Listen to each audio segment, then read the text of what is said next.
So welcome, both of you. Thank you for joining us today. We appreciate you taking the time to be part of this event. So I'll do a little introduction. Dr. Jason Freedman is a pediatric oncologist and longtime pediatric advisor to Massive Bio. He serves as the inpatient medical director of oncology stem cell transplant at the Children's Hospital of Philadelphia. His clinical focus is blood and marrow transplantation and pediatric supportive care. And he has a particular interest in epidemiologic and translational research within pediatric supportive oncology. He also serves on several committees within the Children's Oncology Group and is also the PI and co-PI of collaborative institutional trials. Dr. Freedman has authored several textbook chapters and peer-reviewed articles on the supportive care of children with cancer, and has contributed to the development of clinical guidelines to standardize management of symptoms and toxicities associated with cancer therapy and stem cell transplant. So welcome, and you are very busy, so we really appreciate your time. Thank you for having me. Oh, thank you. And we are also joined by Dr. Theodore Laetsch, an associate professor of pediatrics at the University of Pennsylvania, chair of the Rare Tumors Committee for the Children's Oncology Group, co-director of the Developmental Therapeutics Program, and director of the Very Rare Malignant Tumors Programs at Children's Hospital of Pennsylvania, or Philadelphia, I should say. In these roles, he leads clinical and translational research evaluating novel, targeted, and immunotherapies for children with high risk and often ultra-rare cancers.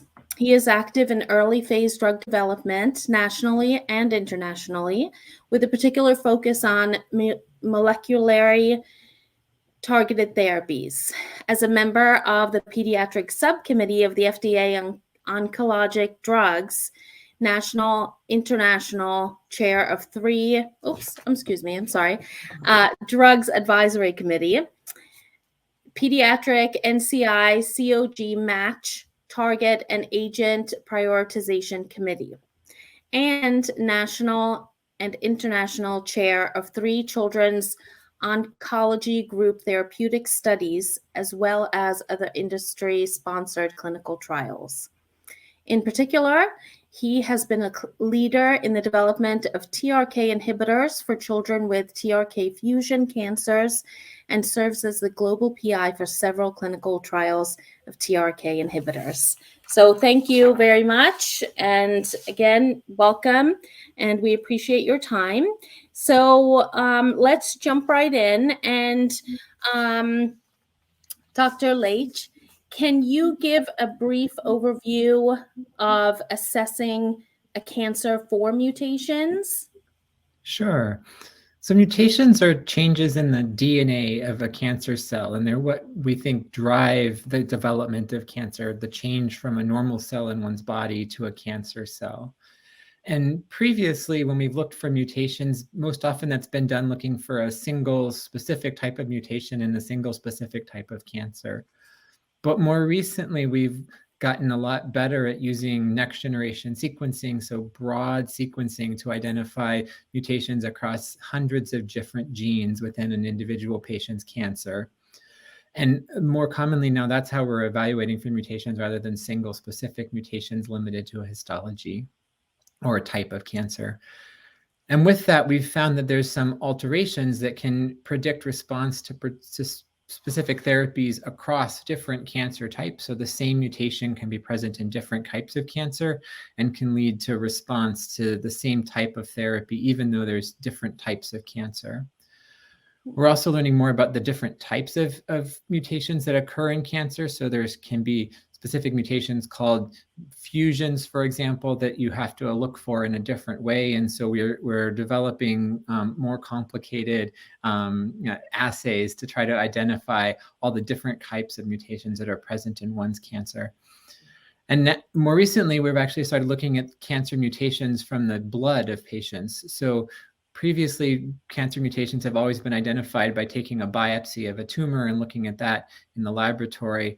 But now for some mutations, we can actually identify them from a blood sample, from DNA that leaks out of the cancer cells essentially into the blood, allowing us to follow changes in these mutations over time without having to do repeated biopsies of patients.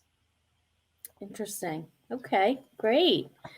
Dr. Freedman, what is the difference between testing a child's genetics versus the genetics of the child's cancer? That's a really excellent question, and one that a lot of people ask, and I'm glad it was asked. As you all know, we're made of DNA, as Dr. Laetsch alluded to, and that is the genetic material that sort of codes for our proteins and everything that makes us up. But however, there are times when that is what leads to cancer because you have certain genetics that predispose you to a cancer. But that's a very rare situation. Those are called predisposition syndromes.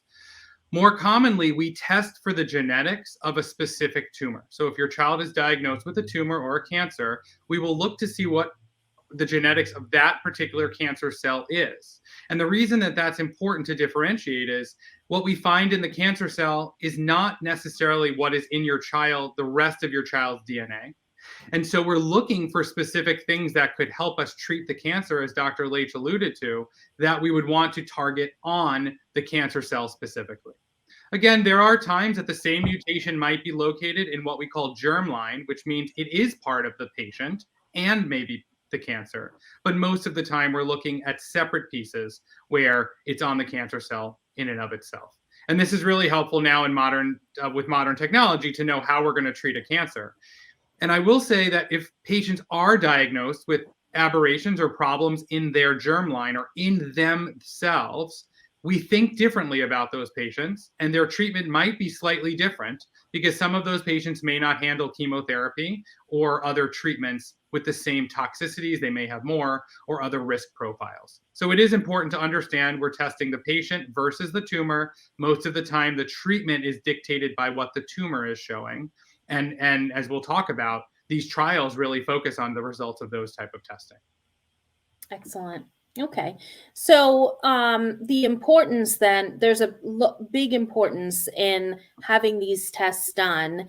And, how would a caregiver go about that for their child? Excellent. So most of the time when a child is seen by a pediatric oncologist, they are going to get many of these tests done automatically. Adult medicine is a little different than pediatric medicine, but we have ironed out a lot of the ways in which we use this upfront. And so the child may get a biopsy, whether that's a bone marrow biopsy or a biopsy of a mass or a tumor. And not only is somebody going to look at that under the microscope or a pathologist to see what type of cancer cell that is, it's going to go through many of the things Dr. Laetsch alluded to. So they're going to look at mutations. They're going to look at certain genetic fusions. They are going to do this as part of the standard workup for cancer. We also often send out panels of tests to other companies that do much broader arrays of cancer-specific mutations. And so in general, cancer centers are very savvy at doing this and will do it automatically. In the adult world, it's not the same. You often have to do that as a second step. I know that companies like Massive Bio or other centers are able to help guide you as to what type of testing your child may need if they haven't had it already. And your child's doctor can certainly do the same. But again, the reason these are important is it may guide therapy. It may say there's a specific agent for your child. And very particularly important if a child is progressing through upfront therapy or they're relapsed. Because the standard therapy at that point we know has failed and we need to move on to something more sophisticated and more savvy. And that's when getting these tests done.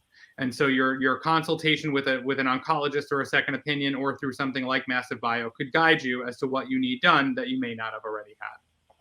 Okay. Yeah, that makes sense. Good. Okay. So why are genomics and these mutational analysis so important in treating cancer now? Well, I think that you're getting the flavor and the sense from what Dr. Laetsch and I are talking about, that treating cancer is really not like the olden days. Even in the last 10 to 15 years, we've moved from what I would call the kitchen sink approach, where you have cancer and we're just going to throw a ton of chemotherapy or a ton of radiation at you, hoping that some of the cells get killed and that the patient becomes cured. But we realize that the side effects of those treatments and the long-standing problems of those treatments thereafter affect that patient for life. And so that approach is not a good approach for everybody. Are there tumors still today that require very intensive therapy and we don't know better? Absolutely.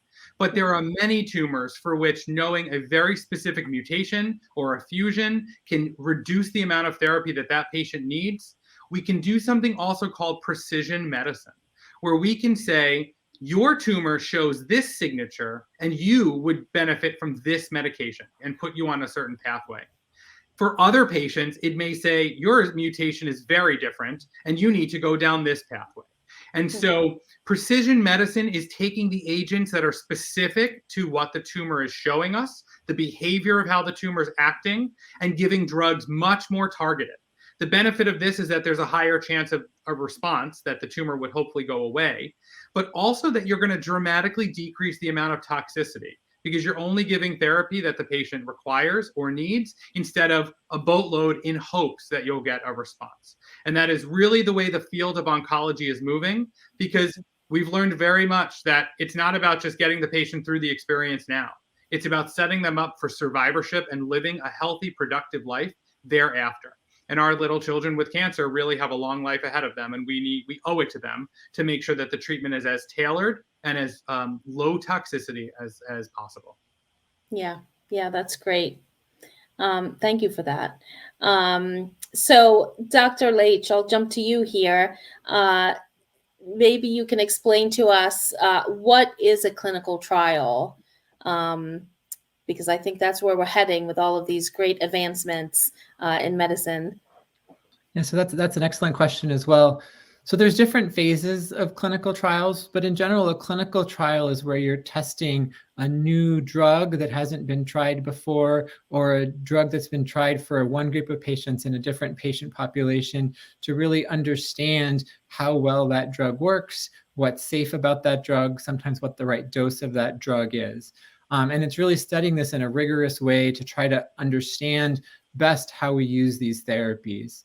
As I mentioned, there's different phases of clinical trials. So many times children with cancer are often enrolled on a phase 3 clinical trial when they're newly diagnosed. And that's oftentimes comparing the standard of care therapy with a slight adjustment to the standard of care therapy that, as Dr. Freedman mentioned, may either make it work better or have less side effects. But then when we get to the space where that doesn't work and the cancer has relapsed or progressed through that, then we often do early phase clinical trials. So phase 1 or phase 2 clinical trials, where we're really trying to learn about new drugs and about the safety of these drugs. Oftentimes, these are drugs that have been used in adult patients and have shown promise in adult patients, and now we're trying them in children, although sometimes we do new studies of brand new drugs in children when there's a different target than there is in adult cancer. So it's really this process of learning about these drugs and understanding the drugs and their effects in patients. Great. And, as you know, Massive Bio, we help patients to find those clinical trials. So oftentimes patients are in medical facilities that may not offer the option of clinical trials. And for those patients, and even patients and providers that have exhausted their options, locally, we help patients to locate and enroll into clinical trials. We use a artificial intelligence-based technology to sort through all of the available clinical trials to find clinical trials that the patient is eligible for based on their diagnosis, medical and treatment history, and also their location, so that they can, easily enroll share that information with their doctors and, be provided every option available to them. In terms of clinical trials, what treatments are used in those in clinical trials to target, those biomarkers? So for many of these biomarkers, it's medicines that are used that are very different than standard chemotherapy. So standard chemotherapy, like Dr. Freedman mentioned, are drugs that really just kill cells that grow very quickly. And so that's why they have all the side effects of losing your hair and having low blood counts, is because those are fast-growing normal cells. Mm-hmm. These are very targeted therapies that tend to inhibit one or only a small number of genes within a cell, and are really designed to try to specifically block what's driving that individual patient's cancer.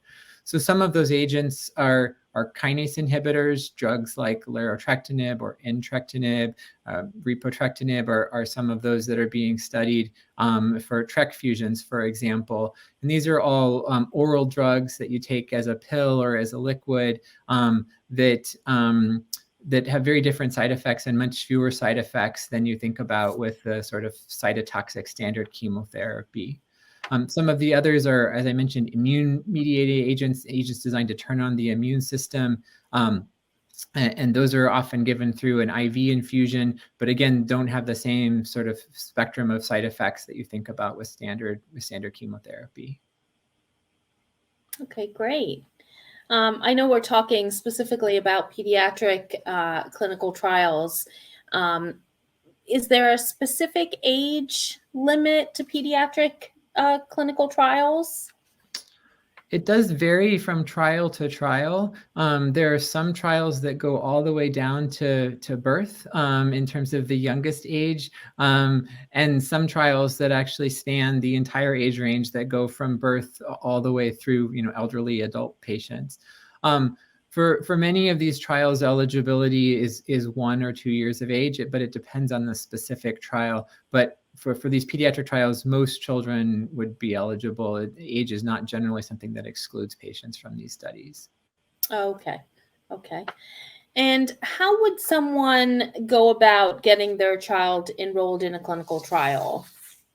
I think that's a great question. And just one thing to add to Dr. Laetsch's prior answer is that not only is age a factor, but all the other clinical parameters of a child's cancer and how they are and their liver function and kidney function and everything gets taken into account. So it's why you need a good center that can evaluate you, and whether you get there through your doctor or from Massive Bio or another similar group, you will go through a doctor screening process where they're going to look at all the parameters or Massive Bio's algorithm, and will say, based on your function, you're this, you're that, you are or are not eligible. And it can be often frustrating because there are very few slots on many of the clinical trials, and it could be one little number, or your kidney test is just out of normal range. And so that could make you eligible or not. So just something to be aware of,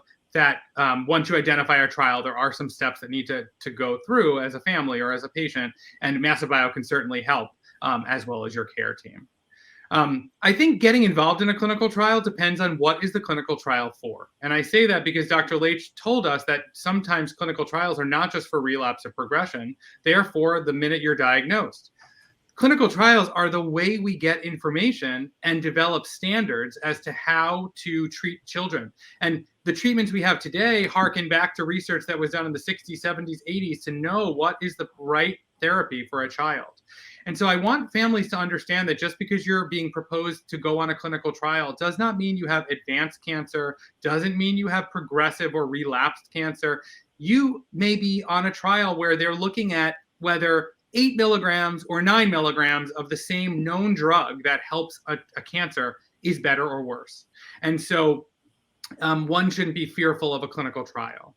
Again, many pediatric cancers, unlike adults, are treated on a trial. And why is that? Because we need to pool patients together to get meaningful data. In the adult world, there are thousands and thousands of patients with cancer, unfortunately, but it's true. And so getting data about what works and what doesn't is much easier.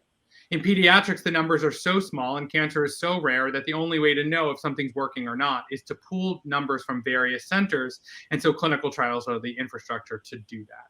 So again, working with Massive Bio to screen your child and help you find a center that has a trial open, or your own care team back at home, they can certainly do that. But really using the tools, your genetic testing, your clinical picture, the genomics, sort of the course you've had so far and the response to treatment that you've had so far, all factors like this really are very important to determine what your next steps are. And if it is a clinical trial, there are the options, and should definitely talk to your provider about it, but there's ways to get on those trials. Wrapping up here, but one more question. When considering a clinical trial for a parent, when they're considering that clinical trial for their child, does that mean that it's their last option? I think we've tried to highlight that is a myth, and sort of important to know the clinical trials are very important to get research advanced and to get better cures ahead of us. Again, most clinical trials are standard of care, trying to make some tweaks, make the treatment even better. A really great book called Emperor of All Maladies sort of walks through various clinical trials and sort of talks about cancer in a very unique way. And I recommend that for people who want to learn more about this. But I think that if a clinical trial is for someone who's relapsed or progressed, every time you try a new agent and it doesn't work, it gets harder and harder to get that cure. And so it certainly could be that certain clinical trials are for patients who are relapsed, or their disease is what we call refractory, which means it's just not responding to any of the other therapies that have been put before it. And so while some clinical trials are for those patients, many are not. And so shouldn't be worried, unless you should have discussions with your provider about what is this treatment? Why are you recommending it? And ask directly, is this because my child's failing the other therapy, or this is sort of the standard of care? Those are really important questions to have, but we can't make advances if we don't do things in the structure of a clinical trial. We don't like, and we cannot just write medication on a prescription pad, random drugs and chemotherapy that we want, because we don't learn that way. We don't do a service for the child that way, and we could actually cause more harm that way. So it's very important that all things are done this way.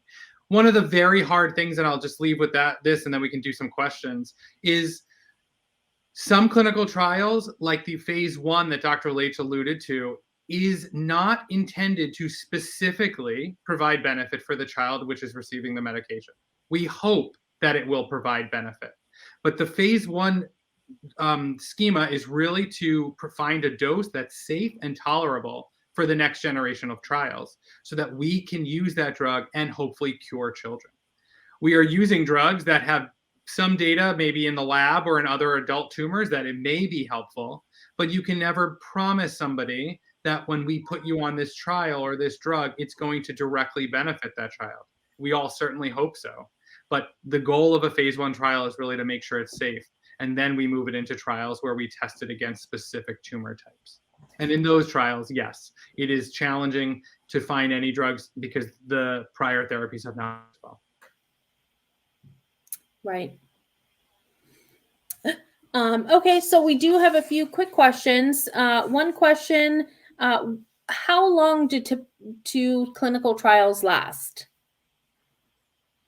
So maybe I can start with that. And I think there's two aspects to that question. So for an individual patient, the length of therapy on a clinical trial will vary dramatically, again, depending on the phase of the clinical trial and the structure of the clinical trial. So some trials for newly diagnosed patients with leukemia, for example, may last 3 years, where patients are on treatment for that long on a clinical trial.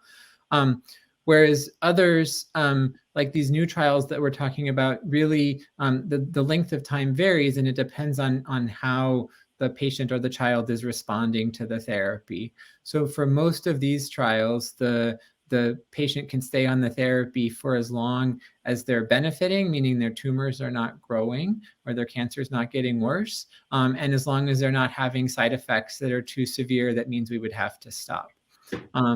And so it really varies depending on the patient and how they're doing. But like I said, it's dependent on the phase of the clinical trial.